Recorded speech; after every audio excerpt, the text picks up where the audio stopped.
Amis camping-caristes, bonjour. Comme promis dans ma vidéo numéro 22, où je vous parlais de la mesure de l'ensoleillement avec un appareil qui s'appelle solarimètre, qui mesure des watts par mètre carré. Et comme j'avais aussi évoqué dans la vidéo numéro 27 sur un logiciel de simulation d'ensoleillement qui permet de connaître en fonction de l'endroit où on se situe, en Europe et même dans le monde, je crois, le niveau d'ensoleillement mois par mois qu'on peut s'attendre. Bien sûr, ils peuvent pas dire d'une manière exacte, mais au moins ils disent à quoi on peut s'attendre. J'avais décidé d'installer sur le toit de mon camping-car une boîte dans laquelle j'intégrais un solarimètre, donc un compteur d'énergie solaire, avec des enregistrements en continu. Alors, ça n'existe pas dans le commerce, enfin du moins abordable. Ce que j'ai fait, c'est que j'ai rusé un peu, j'ai installé un panneau solaire au-dessus de cette boîte, et donc sur lequel j'ai mis un enregistreur, j'en ai déjà plusieurs dans le camping-car, ça enregistre la tension, entre 0 et 10 volts, je crois, et le panneau solaire, il délivre pas ça, lui. Et ça permet, donc, en fonction de l'ensoleillement, d'avoir une tension qui varie.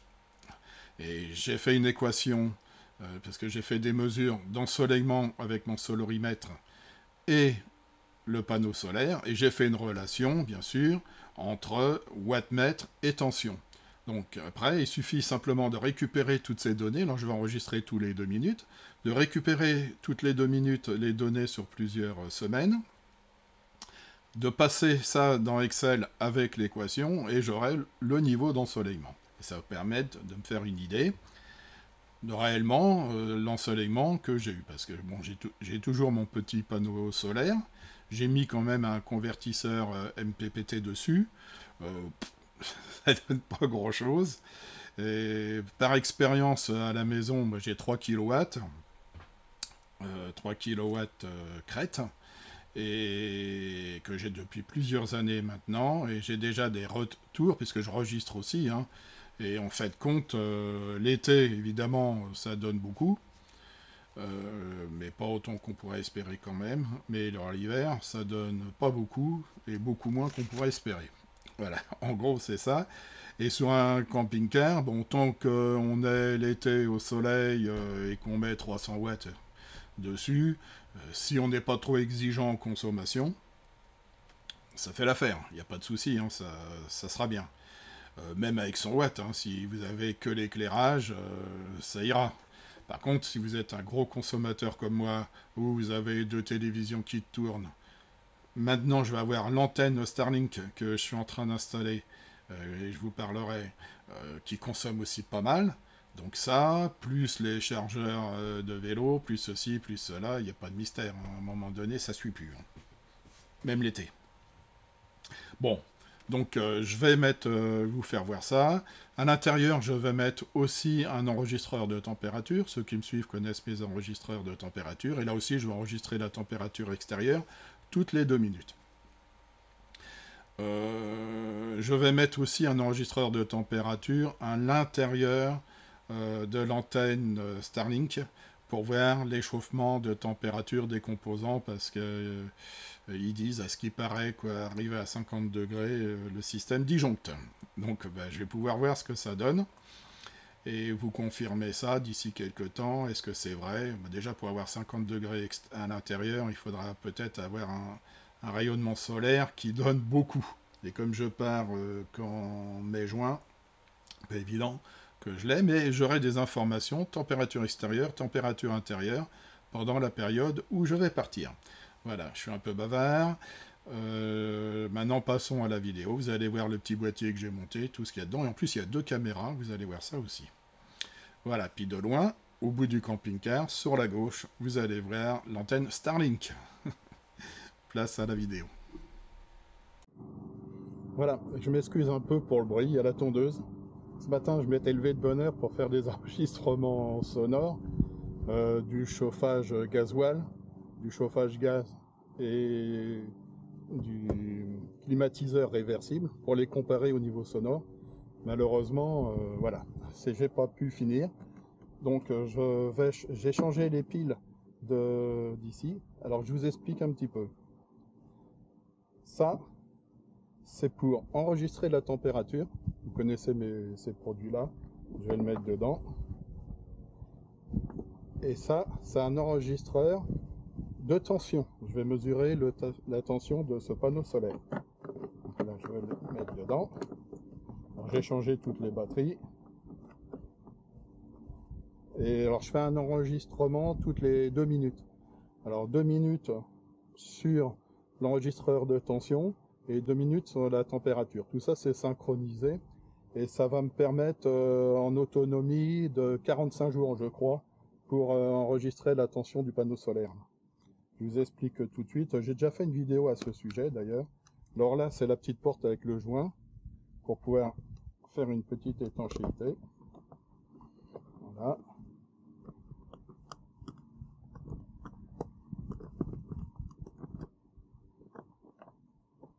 On serre tout ça. Le joint va s'écraser. Comme ça, ici, si jamais il y a de l'eau qui coule, ça ira pas à l'intérieur. Voilà. Donc, à quoi sert ça? J'ai fait une vidéo là-dessus. Ici, j'ai un appareil qui mesure l'ensoleillement solaire. Alors, ça donne des watts par mètre carré. Je ne sais pas si vous allez voir, watts par mètre carré. Là, j'ai 650 watts. Pourtant, il y a du soleil. Hein. Il est quoi? Il est à peu près 11 h du matin. Il y a du soleil, mais on n'a pas les 1000 watts. Parce que les panneaux solaires, alors là j'en ai un. Je vais faire tourner la caméra pour regarder. Ce panneau solaire est donné pour une puissance crête à 1000 watts.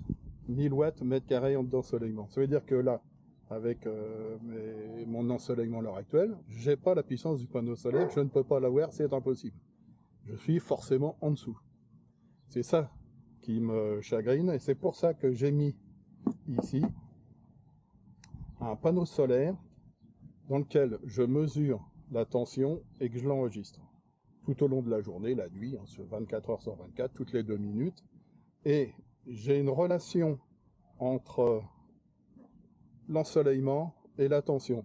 Donc c'est une tension à vide, il n'y a pas de charge dessus, je mesure simplement la tension du panneau solaire.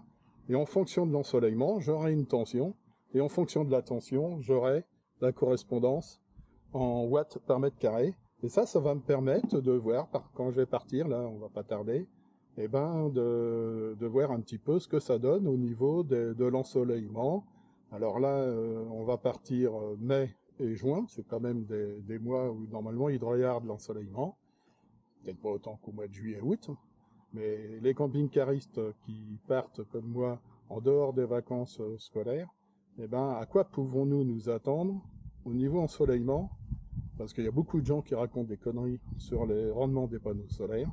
Donc là, c'est pour faire la démonstration. J'ai déjà fait pas mal de vidéos, parce que chez moi, j'ai 3 kW crête sur un toit qui est bien orienté.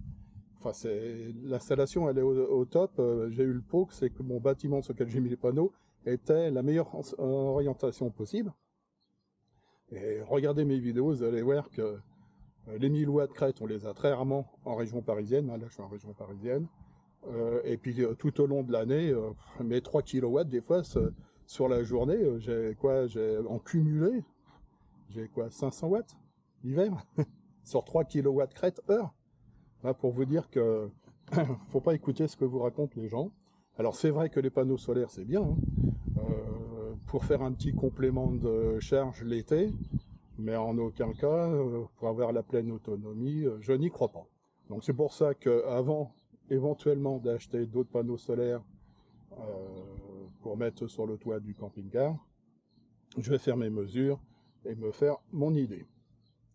Parce qu'il y en a qui disent « Oh, mais j'ai des super rendements », mais quel que soit le rendement, si on dit que c'est un panneau solaire qui fait, je sais pas moi, 300 watts crête, bah les 300 watts, ça intègre le meilleur rendement, donc il donne 300 watts crête. Voilà. La seule différence entre ceux ancienne génération et nouvelle génération, au niveau des rendements, c'est que plus meilleur sera le rendement, plus petit sera le panneau pour donner la même puissance. Voilà. Après, il y a les fameux panneaux PERC qui, soi-disant, améliorent la longévité de la journée au niveau ensoleillement, c'est-à-dire que ça capte plus tôt et plus tard. Bon, j'y crois pas beaucoup. Tout ça, c'est du marketing. Voilà, donc là, je vais enregistrer ça pendant 45 jours, pendant le temps où je vais partir. Alors, je vais vous faire voir autre chose. Alors, je déplace un peu la caméra. Voilà. Et ce que vous voyez là-bas, tout au bout, à gauche, c'est l'antenne satellite pour capter Starlink. Regardez comme elle est extra plate par rapport à l'antenne parabolique. Alors j'ai mon antenne parabolique, c'est une 85 cm. Alors je capte bien avec ça, hein. J'ai été tout en haut de l'Écosse, il n'y a pas de souci pour capter la télévision, hein. Mais l'antenne Starlink permet d'avoir Internet, c'est tout à fait différent. Mais on peut aussi avoir la télévision. Donc je suis en train de finir une vidéo qui m'a pris, je veux dire, tous les essais, le montage, les adaptations et tout, ça m'a pris plusieurs semaines. Et là, bon, j'arrive au bout, elle est installée, je finis mes mesures et je vais publier une vidéo. Et vous me direz ce que vous en pensez. Et déjà, j'ai réussi à réduire le panneau solaire 3 cm d'épaisseur, le panneau solaire, comment dire, l'antenne satellite dans 3 cm et demi. Et comme vous voyez tout autour, c'est démontable. Si un jour je veux la démonter, il y a une partie qui est collée au camping-car, mais l'autre partie qui se démonte avec un joint d'étanchéité pour pouvoir, si jamais il y a un souci, pouvoir aller voir ce qui se passe. Autre particularité que j'ai fait, c'est qu'il n'y a aucun transformateur. Tout est alimenté en 12 volts sans passer par des convertisseurs. On va regarder ça. Et le routeur donc de l'antenne Starlink avec son Wi-Fi 5 est intégré dans l'épaisseur des 3 cm et demi. C'est-à-dire que je ne l'ai pas mis à l'extérieur, c'est dedans, au-dessus du camping-car. C'est-à-dire que ça diffuse comme ça en dessous pour avoir une meilleure captation, puis pas avoir de fil. Et vous allez voir que, bon là j'ai un toit qui est en fibre de verre, les ondes passent bien à travers. Si vous avez un toit en aluminium, c'est peut-être moins évident. Bon, petit aparté, même grand aparté, sur l'antenne Starlink, qui m'a pris beaucoup de temps, mais vraiment c'était très passionnant à faire, et je vais vous faire partager ça d'ici peu. Voilà, elle est installée, hein, il n'y a plus qu'à faire les essais de captation. J'irai même jusqu'à faire des essais en roulant. Voilà, donc ça, enregistrement de l'ensoleillement.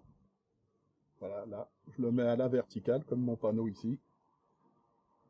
Et si vous voyez, là, j'ai 500, 479, 480, la moitié des 1000 watts. La moitié des 1000 watts. Regardez le soleil qu'il y a. Comme quoi, hein, faut se méfier. Voilà. Dernière petite chose que j'ai oublié de vous dire ici, c'est que là, j'ai deux caméras. Une qui filme devant et une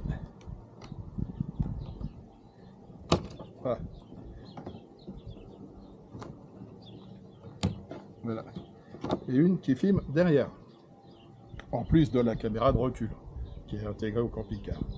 Ça permet d'avoir ici, quand je passe sous des arbres ou sous un portique, pour bien m'assurer que ça passe bien. Et puis ici, c'est pareil, quand je me gare, en regardant à cette hauteur-ci, s'il n'y a pas des branches ou quelque chose qui gêne. Voilà. Ça fonctionne aussi avec des piles.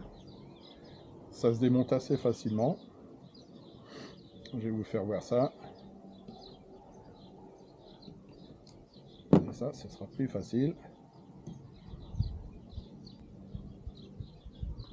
Voilà, ça se tourne. Et vous avez une seule pile. Je me souvenais plus. Que je vais changer avant de partir pour être tranquille. Voilà. Alors ça, c'est du Garmin. C'est du Garmin qui fonctionne. Parce que j'ai acheté une dashcam Garmin qui permet de faire des visions à distance de ce que voit la caméra. J'ai acheté ça en début d'année, c'est une galère. Bon, enfin, j'ai fait une vidéo là-dessus. Voilà pour une fois une vidéo relativement courte. Bon, non plus, il n'y avait pas d'essai, de mesures à faire comme j'ai l'habitude de faire sur les autres, ce qui explique qu'elle est relativement courte. Donc les prochaines vidéos, alors je vais faire une vidéo concernant les niveaux sonores du chauffage gasoil. Alors dans la vidéo numéro 25, j'ai fait des essais sur le chauffage autotherme que j'ai acheté, des essais de mesure de débit de gasoil, de consommation de gasoil électrique, de puissance, de débit d'air, enfin voilà, un dossier complet. Donc vidéo 25 si vous voulez vous remémoriser ça. Ça a été fait dans mon atelier. Maintenant, ce que je vais faire, c'est que une fois que maintenant je l'ai installé dans le camping-car, on va faire des niveaux sonores. Alors niveau sonore, pleine puissance, pris sur la tête d'oreiller de la chambre pour voir comment il fait du bruit par rapport au silence. Hein. Donc je mesurerai avant et après. Je me ferai aussi une mesure dans le salon et une mesure à l'extérieur pour voir si ça fait beaucoup de bruit à l'extérieur. Deuxième chose, après je vais basculer sur le chauffage gaz du camping-car et je vais faire les mêmes essais dans la chambre, sur la tête d'oreiller, dans le salon et à l'extérieur. Donc on verra ce que fait le Truma au niveau sonore. Et puis pour terminer, j'ai un climatiseur réversible sur le toit qui permet de chauffer en pompe à chaleur. Et ben pareil, je vais faire des mesures de niveau sonore dans la chambre, au niveau de l'oreiller, dans le salon et à l'extérieur. Voilà, comme ça vous aurez une vue d'ensemble et je vous ferai voir aussi, bien sûr, comment est installé l'autotherme, puisque je l'ai mis à l'extérieur sous le lit, enfin au niveau du lit, avec quand même une gaine qui insonorise, hein, c'est un piège à son, ça s'appelle. Donc ça va permettre d'insonoriser un petit peu le flux d'air. Et donc je vous ferai voir un petit peu comment tout ça s'est installé, comment je souffle dans le réseau de gaines existant en contresens du Truma, c'est-à-dire que je souffle au niveau du lit et je renvoie l'air chaud dans la gaine qui remonte au Truma. Et dans la partie répartition d'air à la sortie du Truma, et ben moi je renvoie l'air dans toutes les bouches restantes du camping-car. Voilà. Ça, c'est sur le chauffage gasoil autotherme. Je ferai aussi une autre vidéo très rapidement concernant le chauffage de la batterie cellule. Parce que je me suis aperçu, en mettant un thermomètre dans le compartiment cellule, que quand il faisait froid dehors, aux alentours de 0, -5, eh ben on arrivait à descendre en dessous de 5 degrés dans ce petit compartiment, malgré qu'il y a une porte, un joint autour. Oui, mais il y a le passage de câbles d'électricité. Même s'il n'y a pas le câble, si on est en mode nomade, c'est une toute petite feuille de plastique et le froid y rentre. Et il y a des sécurités qui interdisent de chauffer, enfin de charger le lithium en dessous. Alors moi, pour mon cas de figure, c'est 5 degrés, mais il y a des batteries, c'est 0 degré. Donc ça pose un problème. Donc j'ai fait un dispositif que je vais vous montrer pour réchauffer cette batterie l'hiver quand, bien sûr, on chauffe le camping-car, puisque je vais aller chercher l'air dans le camping-car pour le souffler sur la batterie. Voilà. Et puis le gros dossier sur lequel je vais terminer, mais c'est un énorme dossier, mais qui est super intéressant, et je pense que ceux qui s'intéressent à Starlink vont trouver de l'intérêt à le regarder, parce que je vais vous montrer comment modifier l'antenne Starlink, c'est-à-dire qu'on va la désosser complètement. Je vais vous faire voir comment la désosser, parce qu'il y a plusieurs manières de faire. Comment la modifier électriquement ou électroniquement. Idem pour le routeur Wi-Fi qui est livré avec, puisque je vais carrément sortir la carte du routeur Wi-Fi, mettre de côté le boîtier avec l'alimentation de 120 volts, 12 volts, 48 volts qui passent en PoE dans le câble qui alimente l'antenne. Bon, je vous expliquerai tout ça. Je ferai des mesures de consommation et puis je vais vous faire voir surtout comment j'ai fait pour l'installer et que ça tienne sur le toit dans 3,5 cm. Et puis au niveau du poids aussi, ce qu'on a gagné. Et ça va permettre éventuellement, là je vais faire les essais pendant que je vais partir, de recevoir la télévision, bien sûr, puisque j'ai mis des Chromecast Google TV sur chaque télévision pour pouvoir passer directement par l'antenne Starlink pour avoir la télévision, malgré que j'ai une antenne qui existe, diamètre 85 et la double tête. Ça, à la limite, je pourrais, après, si ça, je suis convaincu que ça marche bien, puis là, les essais que j'ai faits, ça paraît concluant, supprimer quand même la parabole. Plus besoin d'avoir de parabole avec Starlink. Voilà, on parlera aussi des abonnements. Enfin, gros dossier sur Starlink. Allez, je m'arrête là. Je vous souhaite une bonne continuation, de bien profiter de vos camping-cars, et on se revoit rapidement pour les essais sonores ou pour le chauffage de la batterie. Allez, à plus tard, au revoir.